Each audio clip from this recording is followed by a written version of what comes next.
of jitters that you described after your fight with Loscano? Yeah, absolutely. I mean, I had, for the Loscano fight, it was well documented that I had a chest infection. My sparring partner had to go home early, and I only got through half the training that I did. And 58,000 tickets were sold, you know. And I'm thinking to myself, you know, if I rest this last week and do nothing, I'll be all right. I'll be able to get away with it. But you know, so I wasn't in the best of health when I went into the fight, you know. So bearing them circumstances in mind, I was quite happy with the performance. But I just needed a big fight like this, you know, to bring my confidence back. Everyone becomes an expert, you know. I mean, to be honest, they were going on about my weight making before the Costa-Tszyu fight. The Costa-Tszyu was 3.5 years ago now, and they're still going on about it, you know. But I think I needed to go back to basics. When I realised that me and my former trainer, Billy Graham, were going to part company, I thought to myself, right, when I'm looking for a new trainer, I think, what sort of trainer do I need now? What do I need to work on as a boxer? And I think it was, my performances were a little bit 200 mile an hour. If you look at the Castillo fight and the Collazo fight and the Mayweather fight, there was not really a lot of method to what I was doing. I was tearing in there. And I've watched the videos and I thought, right, I need somebody that's going to work on my technical side, that's going to slow me down, that's going to make me... And when you get... I'm not saying I'm long in the tooth as a fighter, but I mean, once you reach a stage like that in your career, I look at recent performances and I thought to myself, Ricky, if you carry on fighting like that, you're going to be finished in 6 months soon. And I looked down and I thought, who is there to go for? And the best man in the world for me is Floyd Mayweather. And I think he's showed that, you know, what in 7 weeks, what he's done for me. What will he do for me in, I don't know, 1 fight, 2 fight? We've no sooner we've got used to each other and fighting my nearest rival and someone as quick and as talented as Malignaggi and someone as awkward as Malignaggi, and to put everything into practice like I did, I think I can't really complain too much. I think I'm pleasantly quite happy with my performance. Ricky, back here.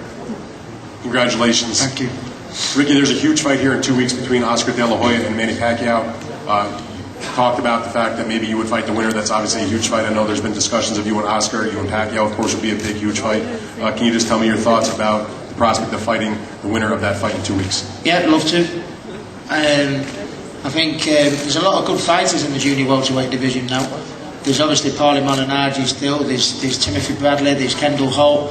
But I think Kendall Holt and Timothy Bradley, as good as the fighters that they are, they're not...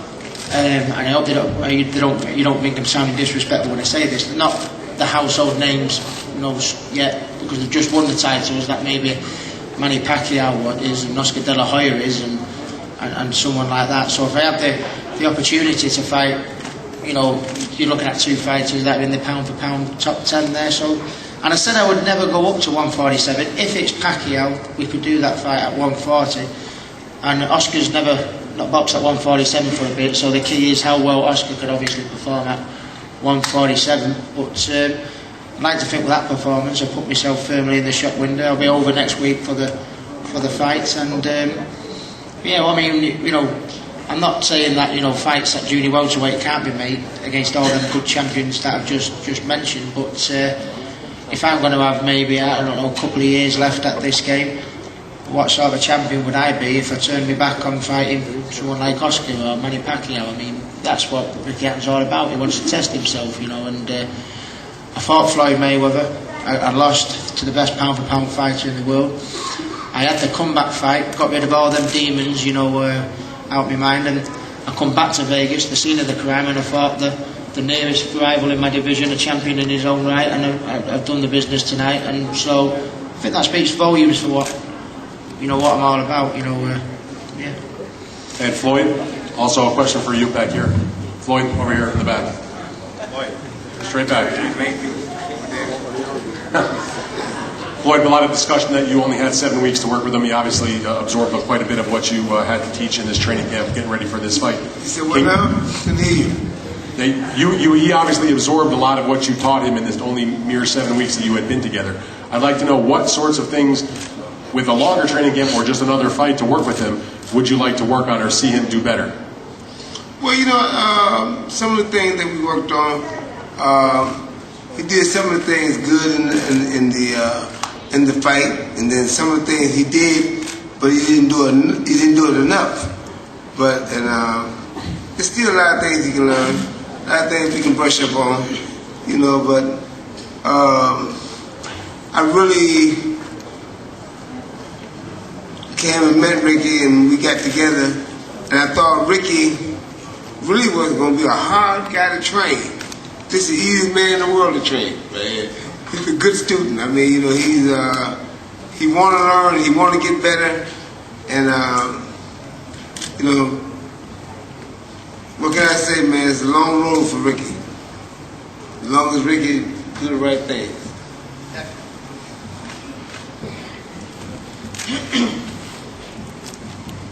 Big Floyd, I just want to ask you, since they mentioned Oscar fighting Ricky potentially, you train them both. How do you think a fight like that would work out?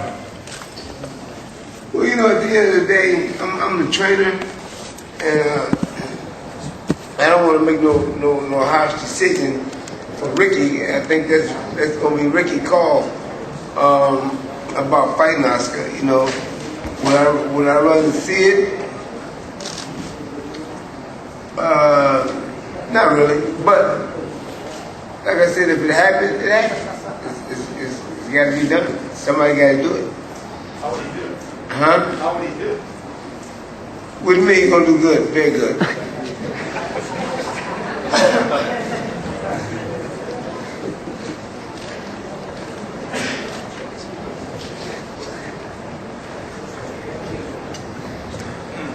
Any other questions for anyone up here?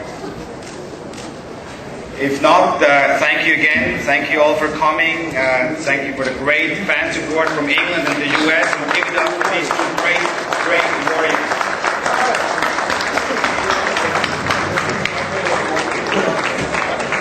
What about the song? Come on, Ricky Hatton Band.